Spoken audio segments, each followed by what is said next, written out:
ចិត្តបងហើយតែពេលនេះធ្វើអីត្រើយដឹងតែថាមកកុំកំតែមិនជាវ៉ានេះគឺជាវាសនា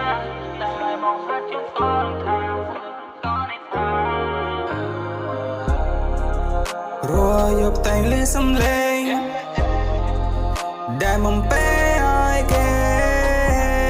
ព្រោះតែសំឡេងដែលមិនពេលឲ្យបងគេស្នេហ៍មកស្នេហ៍ថាមកស្នេហ៍តែក៏នេះថាចង់បានអូនមកគៀកកាយគៀស្មាអូនឲ្យបងមិនមែននិយាយថានេះគឺជាស្នេហាដែលមានសម្រាប់ជីវ៉ា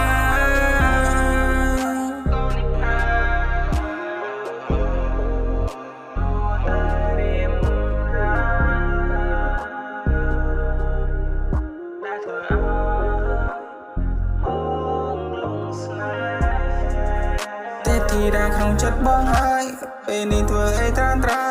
ដឹងទេថាបងកំពុងតែនៅដឹងតែខ្វះអូនមិនបានប្រាំទៅក៏លយ៉ាងប្រាំថាមិនដែរនឹងស្មានថាពួកយើងជាគូនឹងគ្នាឬមួយជាកម្មពីសង្ស័យជាគូព្រេងពីមុនហើយ